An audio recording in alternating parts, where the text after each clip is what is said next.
বাবা, আমি এখন বড় হচ্ছি না, আমি নিজের কাজ নিজে করতে পারি তো না। তুই আমার কাছে ছোটই আছিস এবং চিরকাল ছোটই থাকবি। তোর জামা কাপড়, বইপত্র, নাস্তা, টিফিন গুলো কি করে না দিলে আমার মনে শান্তি হয় না। বাবা, তাই বলে তুমি আমাকে প্রতিদিন 2 ঘন্টা আগে ঘুম থেকে তুলবা? কোনো কথা? তুমি চলে গেলেই তো পারো না, আমার কিন্তু অনেক কষ্ট হয়। এই কাছে আর বেশি কষ্ট করতে হবে না, মাত্র 3 দিন। 3 দিন পরে তোর সময় মতো আমি করে ডেকে দেবো, ঠিক আছে? 3 দিন পরে তো বাড়িতেই থাকবো, ব্যাস। তোমার চাকরিটা 3 দিন আছে? হ্যাঁ, 40 বছর ধরে চাকরি করছি তো।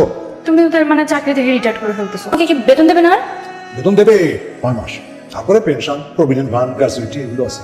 তবে আমাদের অফিসে কিন্তু একটা নিয়ম আছে, যেদিন রিটায়ারমেন্টে যায় সেদিন না ওই সবাই মিলা সেই লোকটার একটা সারপ্রাইজ দেয়। হামিদ স্যার ব্যাংক রিটায়ারমেন্ট করছে না, অনেক বেলা হয়েছিল। হামিদ স্যার তো বুঝতেই পারে না, সবাই মিলে হামিদ স্যারের সারপ্রাইজ দিছে। এত বড় একটা কেক আনছিল, সবাই খাওয়াই দিছে। কেউ কেউ না ওনার জন্য গোপনে গোপনে উপহার নিয়ে আসছে। হামিদ স্যার তখন একটা বক্তৃতা করছিল একটা। হামিদ স্যার তো এদিন আবেগে কাঁদিয়ে ফেলেছে। তুমি কিছু উপহার দিছিলে? আমি একটা ছাতা দিছিলাম। তার মানে বাবা, তোমার বেলায়ও সবাই এরকম সারপ্রাইজ দেবে, তাই না? দেবে না আবার? জীবনের একটা বড় অংশ আমি আমার অফিসের জন্য দিছিলাম, আমি সারপ্রাইজ দেবে। আমি কিন্তু সারপ্রাইজ হবো না, আমি তো আনিস স্যারের মতো তো বোকা না, বুঝি একটা বুঝছি। আমি ঠিকই জানি সারপ্রাইজ একটা হবে। এই যে স্যার, আপনার চিনি স্যার। স্যার চাচা, আপনাকে না বলেছি আমাকে সান্না ডাকতে? আমি না আপনার ছেলের বয়সী। স্যার কি যে বলেন না, আপনি হলেন অফিসার, আমার স্যার। আপনাকে নিয়ে পারলাম না চাচা। মতি মিয়া, যে আমারটা কই? যে সমস্যা নেই।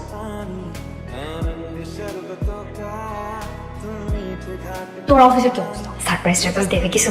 অনেক কিছু চলতেছে বুঝছিস, সবাই না কানাকানি আর ফিস ফিস করে কথা বলে, আমি কিছু জানবো না। জানি একটা কিছু চলতেছে, মানে তাহলে তো ওই দিন তোমার ঈদের দিন বাবা। এটা বলতে পারিস। তো আমি একটা জিনিস নিয়ে খুবই ঝামেলার মধ্যে আছি, মানে তোর ওই দিন তো আমার শেষ দিন, মানে এসব জিনিসপত্র দেবে, তারপরে তোকে বলতে বলবো, বক্তৃতা দিতে বলবে। আমি তো বক্তৃতা দিতে পারবো না, আমি তো আমার কিরকম হাত পা কাঁপে। বাবা, এটা কোনো কথা? বক্তৃতা দিয়ে তো সহজ। বলি হলো সহজ। তাহলে একটা কাম করো, তুমি আজকে থেকে প্র্যাকটিস করো। একটা কাজ করি, আমি তোমাকে বক্তব্য লিখে দিই, সেটা তুমি মুখস্থ করো, সেই অনুযায়ী বলে দিবা, ঠিক আছে? ঠিক আছে, মুখ করে ওকে আমি অনেক খুশি হয়েছি। আজকে দিনটা আমার জীবনে আচ্ছা, আমাদের কিন্তু আরেকটা প্ল্যান আছে, সেটার জন্য কিন্তু ভালো একটা আয়োজন করতে হবে। 3 পাউন্ডের নিচে কেক হলে কিন্তু হবে না, লোক সংখ্যা অনেক বেশি হবে। আসসালামু আলাইকুম সৌদি, আজকে আমি অনেক খুশি। আজকে আজকে ছিল এটা তোমার জন্য শেষ সুযোগ। তুমি যদি এবার না পারছো না, আমি কিন্তু তোমাকে আর একবারের জন্য প্র্যাকটিস করাবো না। এটা আমার শেষ কথা। ঠিক বলো দেখি। আসসালামু আলাইকুম। আজকে আমার খুব খুশির দিন। আমি একজন সামান্য কর্মচারী, তাকে আপনারা সম্মান দিচ্ছেন, এটা যে কি খুশি এটা আমি বলে বুঝতে পারবো না।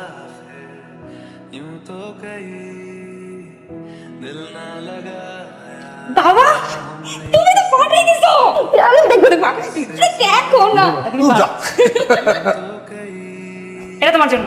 আজকে তোমার অফিসে শেষ দিন না, বক্তৃতা দিবা, সবাই তোমার ছবি তুলবে, ভিডিও করবে, তার জন্য নতুন একটা জামা লাগবে না? এদিক টাকা পাইলি কই? হাত খরচের যে টাকা দিছো সেখান থেকে জমা জমা কিনছি। আমার ইচ্ছা ছিল তোমাকে একটা শার্ট উপহার দেবো, এই জন্য। তুই যাবি না? যাবো না মানে? আমার বাবার অফিসের আজকে শেষ দিন, সবাই মিলে এত আয়োজন করবে, আমি যাবো না? সবাই আমার বাবার জন্য সারপ্রাইজ রেডি করছে, এটা তো আমার জন্য প্রাউড মুভমেন্ট। আমি নিজের চোখে না দেখে থাকতে পারবো? আমি পৌঁছাই যাবো, তুমি দেখো।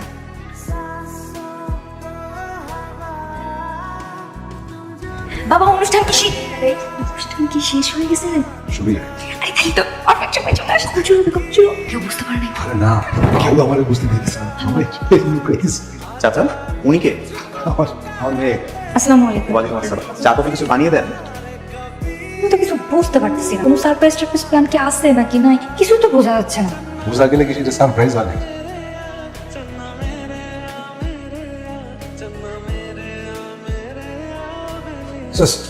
স্যারকে চলে যাচ্ছে। হ্যাঁ চাচা, 5টা বেজে গেল তো। তার উপর আজকে আবার নাইম সাহেবের ছেলের জন্মদিন, এখানে যেতে হবে। ওই যে সেদিন কেকের কথা বলছিলেন, ওইটা কি? হ্যাঁ, ওটা তো নাইম সাহেবের ছেলের জন্মদিনের জন্যই। আপনি যাবেন সেখানে? না, আমাদের তো দাওয়াত করে নাই। ঠিক আছে চাচা। চাচা, আজকে তো আপনার অফিসের শেষ দিন, সুস্থ থাকবেন, ভালো থাকবেন। আপনাকে অনেক বেশি মিস করবো। আসি চাচা।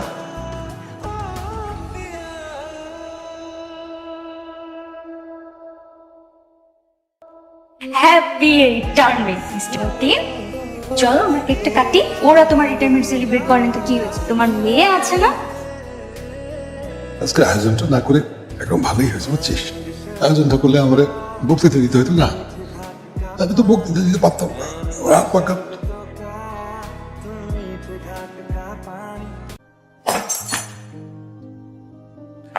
বাবা, বাবা, বাবা কি হয়েছে? বুকে ব্যথা করে? ওনার অবস্থা বেশি ভালো না, ওনার হার্টের ব্লক ধরা পড়েছে, তারপর গতকাল উনি স্ট্রোক করেছে, অবস্থা আসলে আশঙ্কাপূর্ণ। তাহলে অপারেশনের ব্যবস্থা করার আপনাদের টাকা জমা দিলে অপারেশনের ব্যবস্থা করে দেব। কত টাকা লাগবে? 4 লাখ টাকা জমা দেন আপাতত। 4 লাখ তো অনেক টাকা, আমার জোগাড় করতে একটু সময় লাগবে। অপারেশনটা কিছুদিন পরে করলে সমস্যা? কিছুদিন আমি আপনার জন্য অপেক্ষা করতে পারবো, এর চেয়ে বেশি দেরি করেন না। আপনারা চাইলেও ওনাকে এখন বাসায় নিয়ে যেতে পারেন, স্বাভাবিক হাঁটা চলাফেরা করবে। ভবিষ্যতে যেন রিস্ক না, এই জন্য আপনি যত দ্রুত সম্ভব ব্যবস্থা করুন। জি জি, ঠিক আছে, যত্ন। আপনি আসতে পারেন। বাবা তুমি থাকো তাহলে, আমি একটু তোমার অফিস থেকে আসি। কেন? ওই তোমার পেনশনের টাকাটা তুলবো, ওই টাকা দিয়ে তোমার অপারেশন করাতে হবে না? আমার কিছু লাগবে না, ওই টাকাটা বিয়ের জন্য রাখছিলাম। আমার বিয়ে নিয়ে ভাবার অনেক সময় আছে, আমি এখন বিয়ে করবো না, এটা নিয়ে ভাবারও কিছু নেই। দ্রুত তোমার হাতে রিং করাতে হবে, রিং করানোটা জরুরি, ঠিক আছে? তুমি বাসায় রেস্ট করো, আমি আসি। এই ব্যাপারটা হয় না, সবকিছু একটা সিস্টেমে চলে। কাজটা করতে একটু সময় লাগবে, প্লিজ আপনি 2 দিন পরে আসেন। ফর্ম দিয়েছিলাম, ফর্মটা পূরণ করছেন? জি জি, সব ফর্ম পূরণ করেছি, সব ডকুমেন্টস আছে, দেখেন। ঠিক আছে, অপেক্ষা করুন, স্যার নেই, কাল আসেন। সেই সকালে আসি, সন্ধ্যা পর্যন্ত অপেক্ষা করি, তারপর আজকে না কালকে বলে আপনারা আমাকে ঘোরাচ্ছেন। আসলে কি এই কাজের জন্য এত সময় লাগে? খুব বেশি বোঝেন, হ্যাঁ?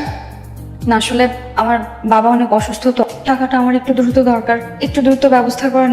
দ্রুত দ্রুত হবে না, সময় লাগবে। আপনার কষ্ট দেখে আমার নিজেরই খারাপ লাগছে। কতগুলো দিন যাবত আপনি ঘুরে বেড়াচ্ছেন। মতিন চাচা কত ভালো একজন মানুষ, অথচ ওনার কাজটা নিয়ে সবাই কত গাফিলতি করছে। কেন করছে আমার মাথায় আসছে না। আপনি কি আমাকে সাহায্য করতে পারবেন? আসলে এই ডিপার্টমেন্টের কাজ আমার না। আপনি একটা কাজ করেন, আমার সঙ্গে চলেন, আমাদের জেনারেল ম্যানেজারের সাথে দেখা করাই দিচ্ছি। আপনার সাথে কথা বলে আশা করছি কাজ অনেক সহজ হয়ে যাবে। আসেন। আপনি একটা মেয়ে মানুষ হয়ে এত কষ্ট করছেন, আগে বলবেন না? তাহলে তো এতদিনে আপনার বাবার পেনশনের ব্যবস্থাটা হয়ে যেত। আপনি কোনো চিন্তা করবেন না, আপনার বাবার পেনশনের ব্যবস্থা হয়ে যাবে। স্যার হাতটা ছাড়েন। আহা, আপনি সাহায্যের জন্য হাত বাড়িয়েছেন, আমি হাতটা ধরবো না? আপনার বাবার পেনশন নিয়ে কোনো চিন্তা করতে হবে, এবং আপনার জন্য আমার একটা অফার আছে। এই যে দেখছেন না চারপাশে আপনার বান্ধবীরা, আপনার বয়সী মেয়েরা এবং বিলাসী জীবনযাপন করছে, মনে করেন আপনার দুঃখের দিন শেষ। আপনি এখন থেকে আমাকে সময় দেবেন, আমার সাথে ঘুরবেন, আমার বাংলো বাড়িতে সময় দেবেন, আর আমি আপনার দুহাত ভরে টাকা দেব। রাজি? ছি, আপনি এত জঘন্য! আমি অসহায় বলে আজকে আপনি এত নোংরা নোংরা অফার দিচ্ছেন? আমি আপনার কাছে সাহায্যের জন্য আসছিলাম, কিন্তু আপনি তো একটা অমানুষ। ছি! ছি ছি ছি ছি, আমাদের বড় স্যার এত খারাপ, আমার ন্যূনতম ধারণা ছিল না। ছি! আপনি এখনই থানায় যাবেন, ওনার বিরুদ্ধে শক্ত অভিযোগ করবেন। একে তো পেনশনের টাকা নিয়ে হয়রানি করাচ্ছে, তার উপর আবার কিনা শ্লীলতাহানির চেষ্টা। আপনি এখনই থানায় যাবেন। আমি আপনার পুরো ব্যাপারটা বুঝতে পেরেছি। আমি আপনার অভিযোগটাও আমলে নিলাম। আমি ওনার সঙ্গে কথা বলবো। আপনি কালকে একটু কষ্ট করে ওনার অফিসে যাবেন, উনি আপনাকে টাকা দিয়ে দেবেন। আর যদি টাকা না দেন তাহলে কালকেই ওনার নামে ডায়েরি করবো। জি ঠিক আছে। হ্যালো, আপনার নামে তো একটি মেয়ে এসেছিল ডায়েরি করতে। কোন মেয়ে? মিয়ার মেয়ে।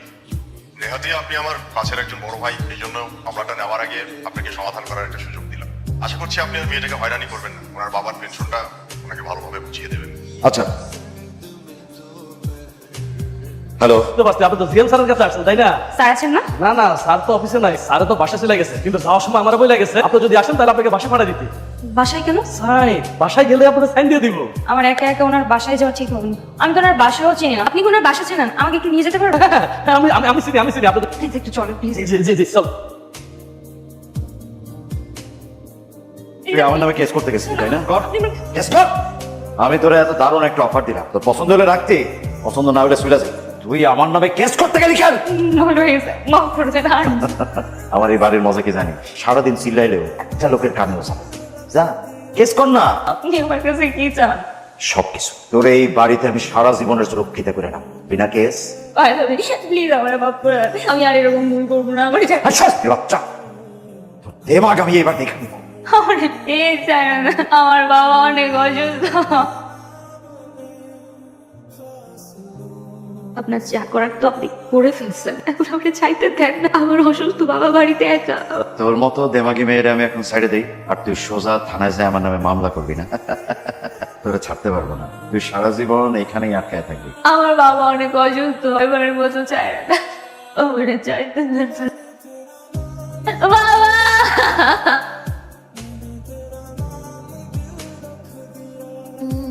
চাচা, চাচা বুকা এখন বাড়ি ফিরিনি?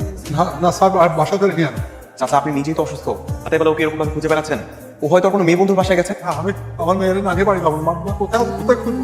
আমি দেখবো। চাচা আমি আপনাকে কথা দিচ্ছি, আমি রূপাকে খুঁজে নিয়ে আসবো, আপনি নিশ্চিন্তে বাড়ি যান। ঠিক তো? হ্যাঁ চাচা, আমি বাবাই ডাক্তার ধরে আমার মেয়েটা চলে যাবে। অবশ্যই চাচা। আমি পারতেছি না, ঠিক আছে? ঠিক আছে, আমি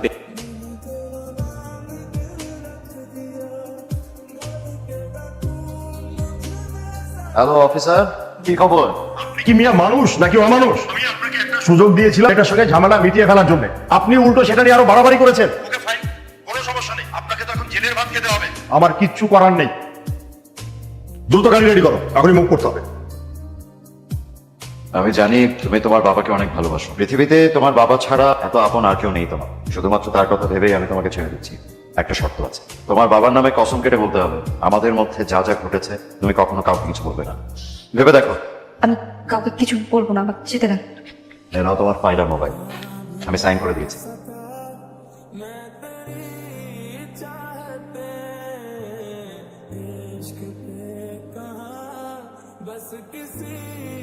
আপনার বাবার প্রভিডেন্ট ফান্ডের টাকাটা চলে আসছে, একটাবার অফিসে এসে টাকাটা নিয়ে যাবেন। টাকা দিয়ে এখন কি করব? আমার বাবা তো চলেই গেছে, আপনাদের টাকা আপনাদের কাছেই রেখে দেন। এটা আমাদের টাকা হতে যাবে কেন? এটা আপনার বাবার পাওনা টাকা, প্লিজ একটাবার আসবেন। ওই অমানুষের অফিসে আমি কখনো যাব না। স্যারের কথা বলছেন, ওনার তো চাকরি চলে গেছে। আপনাকে হয়রানি করার দায় আর আপনার বাবার মৃত্যুর জন্য আমরা সবাই মিলে থানায় ওনার নামে কমপ্লেন করেছি। উনি এখন জেলে শাস্তি ভোগ করছে, প্লিজ আপনি একটাবার আসবেন। এটার ভিতরে পেপারস গুলোতে একটু সিগনেচার, আমি একটু আসছি। আসসালামু আলাইকুম। আজকে আমি খুব খুশি, আজকে আমার জীবনের অন্যতম শ্রেষ্ঠ একটা দিন। আমার এই শেষ দিনে আপনারা বিদায় যত আমার আয়োজন করছেন সে দেখে আমি খুব খুশি। আপনারা আমারে সারপ্রাইজ দেওয়ার জন্য আমার কিছু না বললে আপনারা এত সব আয়োজন করছেন, আমারে ফুল ছিটাইছেন, আমার জন্য কেক আনছেন, আমার উপহার দিয়েছেন। খুবই সামান্য একজন কর্মচারী, সেই কর্মচারীর শেষ বিদায় দিনে আপনি এত আয়োজন করছেন, আমি দেখে খুশি আমি কইলে বোঝাতে পারবো না।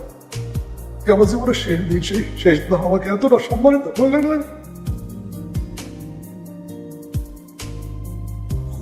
আপনাদের সাথে হয়তো দেখা হবে না, আমি যদি কোনো অন্যায় করে থাকি, আপনার মনে ব্যথা দিয়ে থাকি, আপনার নিজে করে ক্ষমা করে দেবেন আমাকে।